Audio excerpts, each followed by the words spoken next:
नमस्कार विद्यार्थी मित्रांनो, धडा 5वा विषय इतिहास याची प्रश्नोत्तरे आपण पाहणार आहोत. पण प्रथम आपण धडा आहे तो शिकून घेऊया. धड्याचं नाव आहे विविध धर्मांचे शिकवण. तर चालू करूया. भारत हा धार्मिक विविधता देश आहे. प्राचीन काळापासून विविध धर्मांचा उगम विस्तार झालेला आहे. वैदिक, जैन, बौद्ध, ज्यू, ख्रिश्चन, इस्लाम, पारशी धर्म या सर्वांचे भारतीय संस्कृतीत महत्त्वपूर्ण स्थान आहे. आता भारतामध्ये विविध धर्म आहेत. प्राचीन काळापासून विविध धर्मांचा उगम म्हणजे जन्मच आपल्या भारतामध्ये झाला आहे. वैदिक, जैन, बौद्ध, ज्यू, ख्रिश्चन, इस्लाम, पारशी धर्म अशा प्रकारे धर्मांचा महत्त्वपूर्ण स्थान या भारतीय संस्कृतीमध्ये आहे. पुढे मध्ययुगीन काळात शीख धर्माची स्थापना झाली. प्रत्येक धर्माच्या शिकवणीमध्ये मूलभूत जीवनमूल्य, सहिष्णुता, न्याय व नैतिकता यावर भर दिला गेलेला आहे. ही धार्मिक विविधता भारतीय समाजाच्या संस्कृतीला एक वेगळी ओळख देते. सर्वसमावेशकता हा भारतीय संस्कृतीचा अंगभूत गुण आहे. या गुणाने आपल्या देशातील विविधतेला एक आस्थायगत टिकून राहिला. आपल्या देशातील विविधता ही या सर्वसमावेशकता म्हणजे सर्वांना आपण सामावून घेतो या गुणामुळे टिकून राहिलेली आहे. प्राचीन भारतात कोणत्या धर्माचा प्रसार झाला, या विविध धर्मांचे तत्वज्ञान आपल्याला काय शिकवते, या प्रश्नांची उत्तरे शोधण्यासाठी आपण या प्रकरणात विविध धर्मांचे तत्वज्ञान, शिकवण व धर्माच्या पद्धती यांचा परिचय जाणून घेणार आहोत. तर चालू करा. प्राचीन भारतात धर्माचे अस्तित्व व्यक्तिगत श्रद्धेपेक्षा अधिक व्यापक विचाराला महत्त्व देणारे होते. आता याच्यामध्ये धर्माचे अस्तित्व व्यक्तिगत श्रद्धेपेक्षा जास्त व्यापक विचार, धर्म एक व्यापक विचार होता. त्यामध्ये जीवनाच्या अंतिम ध्येयांची प्राप्ती, जीवनाचा अंतिम ध्येय काय, सत्याचा पाठपुरावा व सहिष्णुता यांना अधिक महत्व होते. या 3 गुणांना जास्त महत्व होतं. प्राचीन भारतात अनेक धर्मांचा प्रसार झाला. वैदिक धर्म हा श्रुती म्हणजे वेद, स्मृती म्हणजे वैदिक साहित्य, पुराणे यांचं आचरण असणारा आहे. आता वैदिक धर्म कशावर? श्रुती म्हणजे वेद, स्मृती म्हणजे वैदिक साहित्य व पुराणे यांचं आचरण असणार आहे. जैन व बौद्ध धर्म हे प्राचीन धर्म प्रवाह आहेत. इसवी सनाच्या पहिल्या शतकात ज्यू आणि ख्रिश्चन या धर्मांचा भारतात प्रवेश झाला. इस्लाम व पारशी धर्माचे अनुयायी इसवी सनाच्या साधारणतः 7व्या-8व्या शतकात भारतात आले. आता इस्लाम व पारशी हे धर्माचे अनुयायी 8व्या शतकात आले आणि इसवी सनाच्या पहिल्या शतकात ज्यू व ख्रिश्चन धर्माचा भारतामध्ये प्रवेश झाला होता. आता हा विचार करा, याच्यामध्ये आपल्या प्राचीन रूढी परंपरा कशा आपण साजरा करतो, काय कोणते सण साजरे करतो याच्याविषयी चर्चा करायची. आता पहिला आहे वैदिक धर्म.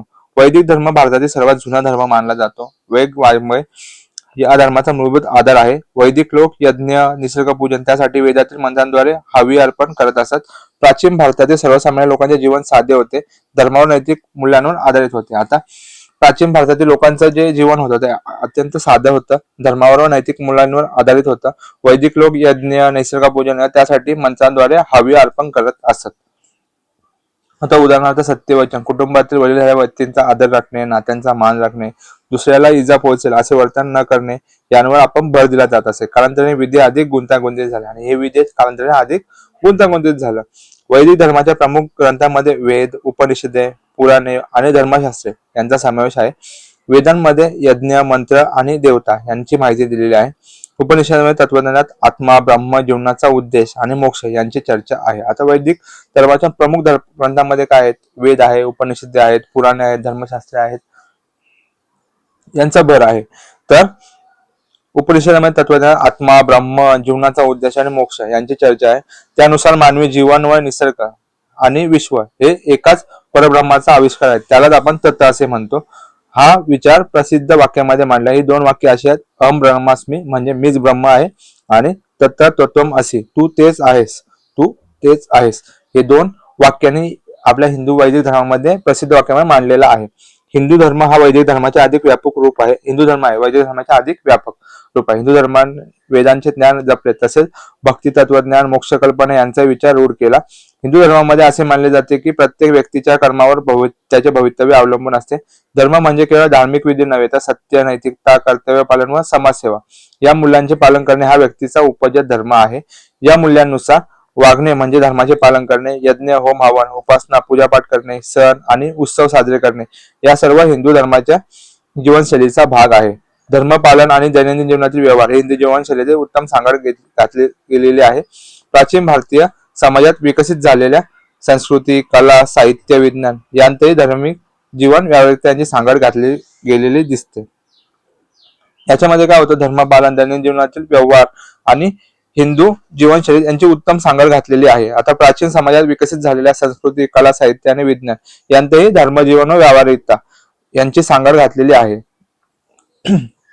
आता भगवद्गीता हिंदूंचा पवित्र ग्रंथ आहे. फळाची आशा न धरता प्रत्येकाने आपापले कर्तव्य करत राहावे या ग्रंथात सांगितले आहे. आता भगवद्गीता हिंदूंचा पवित्र ग्रंथ आहे. फळाची अपेक्षा न करता प्रत्येकाने आपले कर्तव्य करणे हा हिंदू धर्मामध्ये सांगितलेला आहे. भगवद्गीतेत सांगितलेलं आहे. इसवी सनाच्या 8व्या शतकात आद्य शंकराचार्य होऊन गेले. ज्ञान आणि वैराग्य या गोष्टींवर त्यांनी भर दिला. उपनिषदे, ब्रह्मसूत्रे, भगवद्गीता या ग्रंथावर त्यांनी भाष्य लिहून त्यांनी त्यांचा अर्थ स्पष्ट केला. त्यांनी भारताच्या 4 दिशांना बद्रीनाथ, द्वारका, जगन्नाथपुरी व शृंगेरी या 4 मठांची स्थापना केली. त्यांनी भारताच्या 4 दिशांना 4 मठांची स्थापना केली. ते मठ कुठे कुठे होते तर बद्रीनाथ, द्वारका, जगन्नाथपुरी आणि शृंगेरी या ठिकाणी त्यांनी 4 मठांची स्थापना केली. आता आद्य शंकराचार्यांचे चित्र आहे. आता त्यांनी वाक्य सर्व भवंतु सुखी, सर्वजण सुखी होवत, सर्व सन्तु निरामया, सर्वजण व्याधीतून मुक्त राहत, सर्व भद्रांनी पश्यतु, सर्वजणांना कल्याणकारी गोष्टीचा प्रत्यय येवो, मा कशी दुःख भाग्य भवेत, कोणी दुःखी न हो. या संस्कृत श्लोकातील ओळीमध्ये सर्व प्राणीमात्रांचे कल्याण व्हावे हा विचार व त्यांच्याविषयी करुणा व्यक्त केलेली आहे.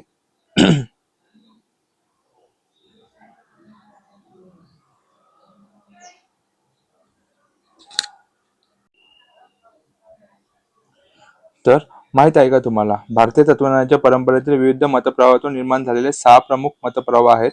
त्यांना षडदर्शने म्हणतात. त्या तत्वज्ञानातील 6 दर्शनांचे स्थान अत्यंत महत्वाचे. दर्शन या शब्दाचा अर्थ तत्वज्ञान असा होतो. षडदर्शनामध्ये सांख्य, योग, न्याय, वैशेषिक, पूर्वी मीमांसा आणि वेदांत या 6 दर्शनांचा समावेश होतो. या दर्शनामध्ये विश्वाचे स्वरूप, सृष्टी, आत्मा यांनी मोक्ष यांसारख्या मूलभूत प्रश्नांची उत्तरे शोधली जातात. आता कोणते दर्शन आहेत ते पाहूया. सांख्य दर्शन, या दर्शनात विश्वाची उत्पत्ती कशी झाली याचं स्पष्टीकरण दिलंय. योग दर्शन, हे दर्शन निरामय शरीरासाठी साधना आणि स्थान यांच्याद्वारे आत्मज्ञान प्राप्त करण्यावर भर देते. न्याय दर्शन, हे दर्शन तर्कशास्त्र आणि न्याय यावर आधारित आहे. वैशेषिक दर्शन, विश्व अणूंचे बनलेले आहे. या दर्शनाचा एक महत्वाचा सिद्धांत आहे. पूर्व मीमांसा दर्शन, हे दर्शन वेदांमधील कर्मकांडांचे विश्लेषण करते. वेदांत दर्शन, हे दर्शन उपनिषदांच्या तत्वज्ञानावर आधारित आहे. अशा प्रकारे हे 6 दर्शन आहेत. सांख्य दर्शन, योग दर्शन, न्याय दर्शन, वैशेषिक दर्शन, पूर्वमीमांसा दर्शन आणि वेदांत दर्शन. प्रत्येकामध्ये काय काय शरीराची म्हणजे प्रत्येकाची उत्पत्ती कशी झाली, कशावर काय काय याचं सांगितलेलं आहे. सेकंड आहे जैन धर्म. पुढचा आहे जैन धर्म. जैन धर्म भारतातील प्राचीन धर्मापैकी एक धर्म आहे. या धर्मात अहिंसा तत्वाला महत्व दिलेले आहे. धर्मज्ञान प्रकट करणाऱ्या जैन धर्मात तीर्थंकर म्हणतात आणि जो याच्यामध्ये अहिंसा तत्वाला महत्व दिलेलं आहे. या धर्मामध्ये एकदम प्राचीन धर्म आहे आणि याच्यामध्ये धर्मज्ञान प्रकट करणाऱ्या जैन धर्मात तीर्थंकर असे म्हणतात. जैन परंपरेत सांगितल्याप्रमाणे एकूण 24 तीर्थंकर होऊन गेले. वर्धमान महावीर जैन धर्माच्या परंपरेतील 24वे तीर्थंकर होत. आता वर्धमान महावीर यांच्याविषयी आपण माहिती पाहूया. वर्धमान महावीर इसवी सन पूर्व 599 ते इसवी सन पूर्व 527. आज ज्या राज्याला आपण बिहार या राज्याने ओळखतो त्या राज्यामध्ये प्राचीन काळी रुज्जी नावाचे एक महाजनपद होते. त्याची राजधानी होती वैशाली. वैशाली नगरचा एक भाग असलेल्या कुंडग्राम येथे वर्धमान महावीरांचा जन्म झाला. त्यांचे पित्याचे नाव सिद्धार्थ आणि आईचे नाव त्रिशला होते. आता वर्धमान महावीरांची माहिती. बिहारमध्ये असणाऱ्या प्राचीन काळी रुज्जी नावाचे महाजनपद, तेथे राजधानी वैशाली, वैशाली नगरचा कुंडग्राम हा भाग आणि त्यांच्या पित्याचे नाव होते सिद्धार्थ आणि त्रिशला. वर्धमान महावीरांनी ज्ञानप्राप्तीसाठी घरदाराचा त्याग केला. 12.5 वर्ष तपश्चर्या केल्याने त्यांना ज्ञानप्राप्ती झाली. हे ज्ञान केवळ म्हणजे विशुद्ध स्वरूपाचे होते. म्हणून त्यांना केवली असे म्हणले जाते. शरीराला सुखकारक वाटणाऱ्या गोष्टींनी होणारा आनंद आणि त्रासदायक गोष्टींनी होणारे पीडा यांचा स्वतःवर काहीही परिणाम होऊ न देणे म्हणजे विकारांवर विजय मिळवणे असा विजय त्यांनी मिळवला. आता याच्यामध्ये शरीरासाठी चांगल्या गोष्टी, सुखकारक गोष्टी आणि त्रासदायक गोष्टी यांचा स्वतःवर कोणत्या म्हणजे सुख असलं तरी काही परिणाम नाही, दुःख असलं तरी काही परिणाम नाही, याच्यावरून स्वतःवर काही परिणाम न होऊ देणे म्हणजे विकारांवर विजय मिळवणे असा विजय त्यांनी मिळवला. म्हणून त्यांना जिन म्हणजे जिंकणारा. आता त्यांनी शरीरावर विजय मिळवला म्हणून त्यांना जिन असे म्हणतात. जिन शब्दापासून जैन या शब्द तयार होतो. विकारांवर विजय मिळवणारे महावीर म्हणून वर्धमान यांना महावीर असे म्हटले जाते. ज्ञानप्राप्तीनंतर लोकांना धर्म समजावून सांगण्यासाठी त्यांनी 30 वर्ष उपदेश केला. त्यांनी किती वर्ष उपदेश केला? 30 वर्ष. लोकांना धर्म सहजपणे कळावा म्हणून वर्धमान महावीर यांनी अर्धमागधी या लोकभाषेतून लोकांशी संवाद साधत त्यांनी सांगितलेल्या धर्मात शुद्ध आचरणावर भर देणार होता. शुद्ध आचरणासाठी त्यांनी सांगितलेल्या मार्गाचे सार पंचमहाव्रत व त्रिरत्ने यांमध्ये सामावलेले आहे. त्यांनी आता पंचमहाभूते, पंचमहाव्रते आणि त्रिरत्ने याच्यामध्ये सामावले आहे. लोकांना उपदेश करण्यासाठी तीर्थंकरांच्या ज्या सभा होत त्या अर्धमागधी भाषेत त्यांना समवसरण असे म्हणतात. त्यांच्या सभांना आपण समवसरण म्हणतो. समवसरण या समतेवर आधारलेले असे. समवसरणामध्ये सर्व वर्णातील लोकांना प्रवेश असे. याच्यामध्ये सगळ्या धर्माचे लोक येत असे, सर्व वर्णातील लोक येतात. पंचमहाव्रते म्हणजे काय, आणि त्यातल्या अत्यंत काटेकोर पाळण्याचे नियम. अहिंसा, कोणत्याही जीवाला दुखापत होईल किंवा हिंसा होईल असे वागू नये. अहिंसा. सत्य, प्रत्येक वचन कृती खरेपणाची असावी. अस्तेय, स्थेय म्हणजे चोरी, दुसऱ्याच्या मालकीची किंवा हक्काची गोष्ट मालकाच्या संमतीने घेणे म्हणजे चोरी, चोरी न करणे म्हणजे अस्तेय. अपरिग्रह, मनात हाव न बाळगून मालमत्तेचा साठा करण्याकडे माणसाचा कल असतो, हा साठा न करणे म्हणजे अपरिग्रह. ब्रह्मचर्य, शरीराला सुखकारक वाटणाऱ्या गोष्टींचा त्याग व व्रतांचे पालन करणे म्हणजे ब्रह्मचर्य होय. हे 5 पंचमहाव्रते होते. आणि त्रिरत्ने, समक्य दर्शन, समक्य ज्ञान, समक्य चरित्र ही 3 तत्वे. समक्य म्हणजे संतुलित, समक्य दर्शन म्हणजे तीर्थंकरांच्या उपदेशाचे सत्य जाणून घेणे, त्यावर श्रद्धा ठेवणे. समक्य ज्ञान म्हणजे तीर्थंकरांच्या उपदेशाचा व तत्वज्ञानाचा नित्य अभ्यास करून सखोल अर्थ समजून घेणे. आणि समक्य चरित्र म्हणजे पंचमहाभूतांचे काटेकोर आचरण करणे. आता उपदेशाचे सार. महावीरांच्या उपदेशातील अनेकांतवाद म्हटला जाणारा सिद्धांत सत्याच्या शोधासाठी फार महत्वाचा मानला जातो. अनेकांत या शब्दातील अंत हा शब्दाचा पैलू असा अर्थ आहे. सत्याचा शोध घेताना विषयाच्या केवळ एखाद दुसऱ्या पैलूवर लक्ष देऊन निष्कर्ष काढल्यास सत्याचे पूर्ण ज्ञान होऊ शकत नाही. म्हणून त्या विषयांकडे अनेक पैलूंकडे लक्ष देणे आवश्यक असते, असे या सिद्धांतात मानण्यात आले आहे. या सिद्धांतामुळे समाजामध्ये स्वतःच्या मतांविषयी दुराग्रह धरण्याची वृत्ती राहत नाही. इतरांच्या मतांविषयी सहिष्णुता निर्माण होते. मनुष्याचा मोठेपणा त्यांच्या वर्णावर अवलंबून असून त्याच्या उत्तम छायाचित्रावर अवलंबून असतो. वर्धमान महावीरांची शिकवण होती. स्त्रियांना न्याय मिळवण्याचे वैदिक परंपरेमध्ये हळूहळू बंद झाले होते. मात्र वर्धमान महावीरांनी स्त्रियांना संन्यास घेण्याचा अधिकार दिला. सर्व मानवांवर प्रेम करा, मनामध्ये इतरांमध्ये दया आणि करुणा असू द्या, जगावं जगू द्या, असा उपदेश त्यांनी केला. आता हे सर्व उपदेश त्यांनी केले होते. स्त्रियांनाही त्यांनी संन्यास घेण्याचा अधिकार दिला. सर्व प्राणीमात्रांवर प्रेम करा, इतरांबद्दल दया व करुणा असू द्या, जगावं जगू द्या, असा उपदेश त्यांनी केला. आता पुढे आहे बौद्ध धर्म. आता बौद्ध धर्माविषयी पाहूया. बौद्ध धर्माचा प्रसार भारतामध्ये आणि भारताबाहेर अनेक देशांमध्ये झाला. गौतम बुद्ध हे बौद्ध धर्माचे संस्थापक होते. आता बौद्ध धर्माचा प्रसार भारतामध्ये झाला, भारताबाहेर देशामध्ये पण झाला. आता आणि गौतम बुद्ध बौद्ध धर्माचे संस्थापक होते. आता गौतम बुद्ध इसवी सन पूर्व 563 ते इसवी सन पूर्व 483. गौतम बुद्धाचा जन्म नेपाळमधील लुंबिनी वनात झाला. त्यांच्या पित्याचे नाव शुद्धोधन आणि आईचे नाव महामाया म्हणजे मायादेवी होते. गौतम बुद्धांचे मूळ नाव सिद्धार्थ होते. त्यांनी मानवी जीवनाचे संपूर्ण ज्ञान प्राप्त केले, म्हणून त्यांना बुद्ध असे म्हटले गेले. मानवी जीवनात दुःख आहे हा प्रश्न त्यांनी पडला. आता गौतम बुद्धाचा जन्म नेपाळमध्ये लुंबिनी वनात झाला. त्यांच्या पित्याचे नाव होते शुद्धोधन, आईचे नाव होते महामाया आणि त्यांचं मूळ नाव होतं सिद्धार्थ. त्यांना मानवी जीवनाचे संपूर्ण ज्ञान प्राप्त झाले, म्हणून त्यांना बुद्ध असे म्हटले झाले. मानवी जीवनात दुःख काय या प्रश्नात त्यांना पडला आणि त्यांचे उत्तर शोधण्यासाठी त्यांनी घरादाराचा त्याग केला. वैशाख पौर्णिमेला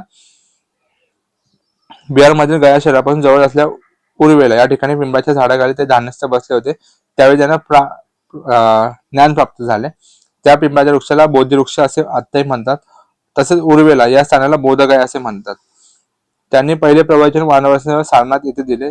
या प्रवचनात त्यांनी उपदेश केला त्यास धम्म असे म्हणतात. या प्रवचनात त्यांनी धम्माच्या चक्राला गती दिली, म्हणून घटनेला धम्मचक्र प्रवर्तन असे पाली भाषेत म्हटले जाते. संस्कृतमध्ये त्याला धर्मचक्र प्रवर्तन असे म्हटले जाते. नंतरच्या काळात त्यांनी धम्माचा उपदेश करण्यासाठी सुमारे 45 वर्ष चारिका केली. चारिका म्हणजे पायी फिरणे, आणि त्यांनी आपला उपदेश पाली या लोक भाषेत केला. आता याच्यामध्ये गौतम बुद्धांनी काय सांगितलं, ते पिंपळाच्या झाडाखाली ध्यानस्थ बसले, त्यांना ज्ञान प्राप्त झाले. त्या वृक्षाला बोधी वृक्ष म्हणतात. त्या स्थानाला उर्वेला हे स्थान होतं, त्याला बोधगया म्हणतात. त्यांनी पहिलं प्रवचन सारनाथ इथे दिलं आणि त्यांनी त्या प्रवचनात जो उपदेश केला त्याला धम्म म्हणतात. आणि त्या प्रवचनामुळे धम्माच्या चक्राला गती मिळाली, म्हणून त्याला धम्मचक्र प्रवर्तन म्हणजे संस्कृतमध्ये धर्मचक्र प्रवर्तन असा शब्द आहे. धम्माचा उपदेश करण्यासाठी ते 45 वर्ष चारिका म्हणजे चालत पायी फिरत होते, आणि त्यांनी आपला उपदेश पाली या लोकभाषेत केला. बौद्ध धर्मामध्ये बुद्ध, धम्म आणि संघ यांना शरण जाण्याची संकल्पना महत्वाची आहे. या संकल्पनेला त्रिशरण असे म्हणतात. त्यांनी सांगितलेल्या धम्माचे सार पुढील प्रमाणे आहे, आणि त्याला आपण आर्य सत्य म्हणतो. मानवी जीवनातील सर्व जीवनाच्या मुळाशी 4 सत्य आहेत, त्यांना आर्य सत्य म्हटलेलं आहे.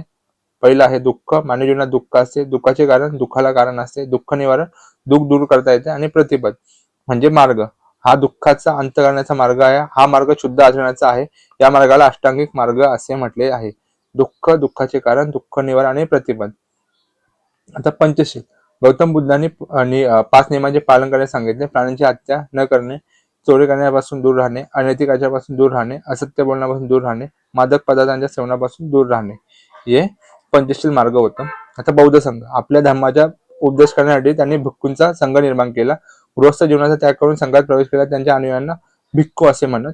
बुद्धांप्रमाणे भिक्खू चारिका करून लोकांना धर्माचा उपदेश करत. स्त्रियांचा स्वतंत्र संघ होता, त्यांना भिक्खुनी असे म्हणत. बौद्ध धर्मात सर्व वर्णाच्या जातीच्या लोकांना प्रवेश होतो. याच्यामध्ये सर्व लोक व सर्व जाती व वर्णाचे लोक सहभागी होऊ शकत होते. त्यांच्यात गृहस्थ आश्रमाचा त्याग करून जे या धर्माच्या त्यांना भिक्खू म्हणत आणि ज्या स्त्री आहेत त्यांना भिक्खुनी असे म्हणत. आणि ते बुद्धांप्रमाणे चारिका म्हणजे पदक्रमण करत सगळीकडे बौद्ध धर्माचा उपदेश करत फिरत असत.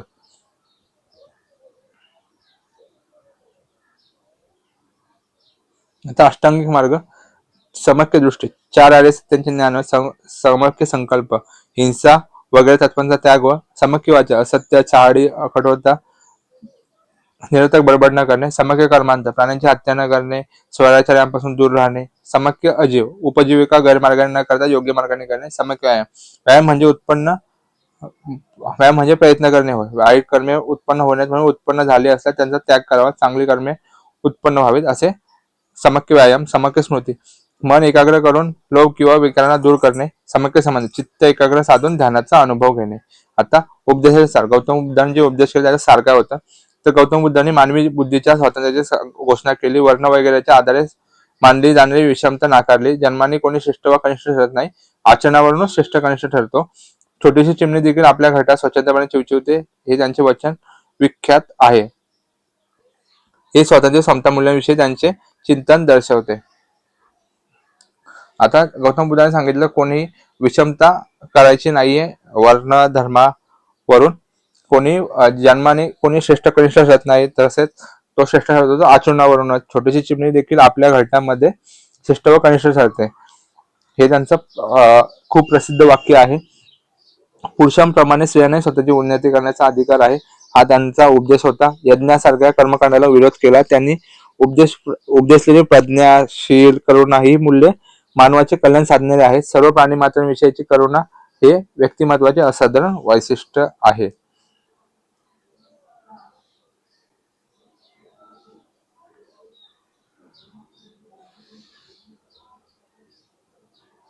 आता लोकायत.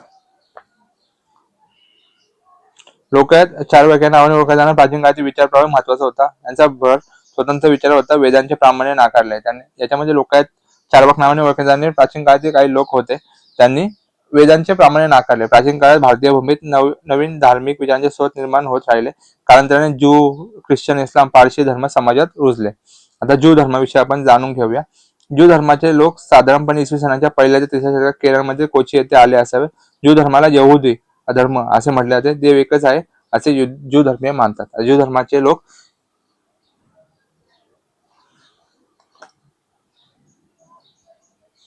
पहिल्या किंवा 3ऱ्या शतकात केरळमध्ये कोची येथे आले असावेत.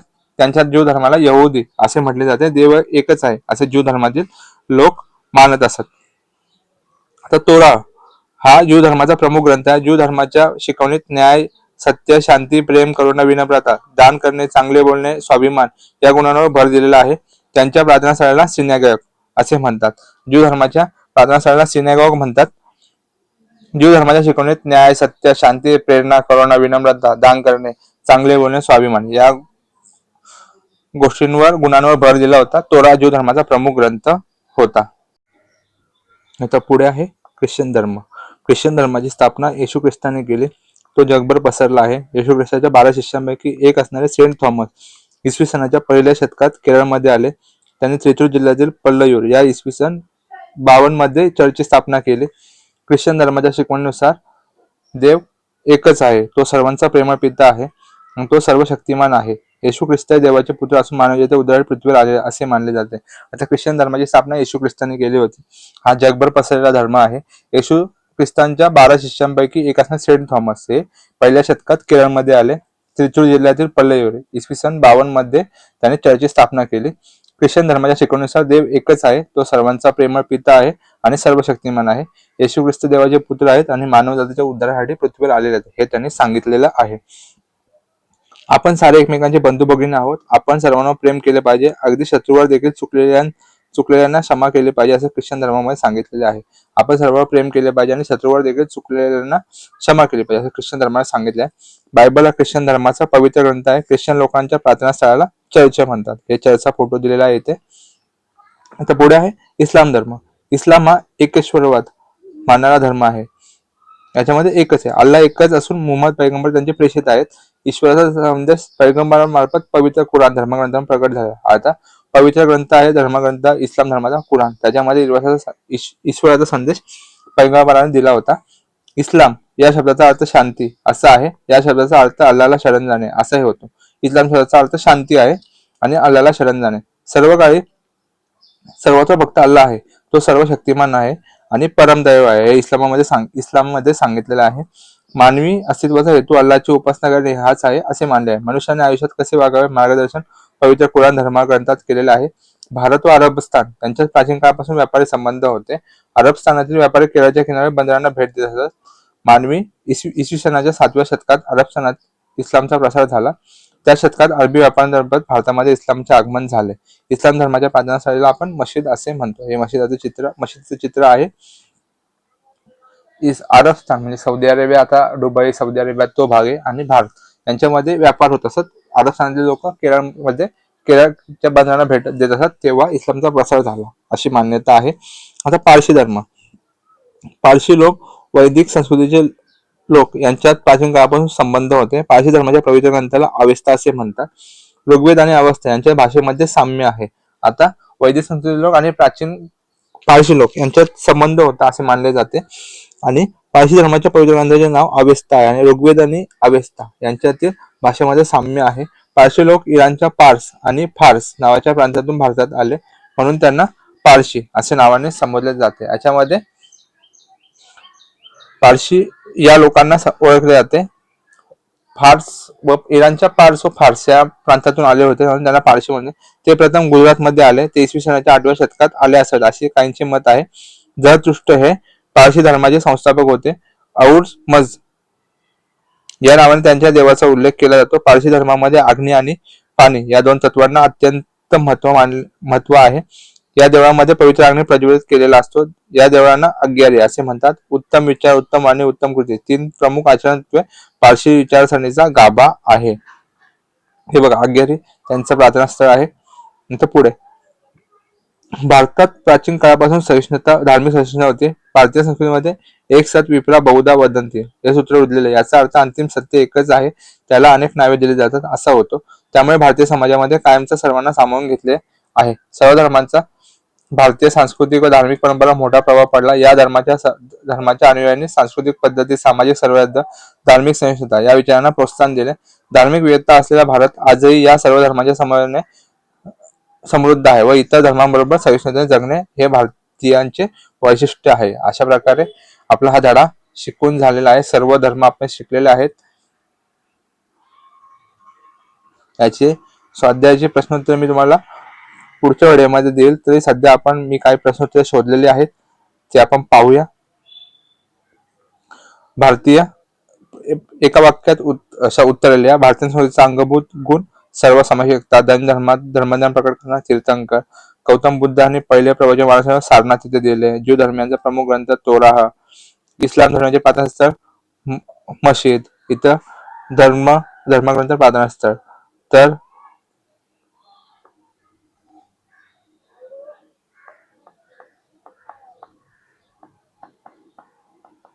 Jew Torah synagogue. ख्रिश्चन धर्म बायबल धर्मग्रंथ चर्च. इस्लाम कुराण प्रार्थनास्थळ मशीद.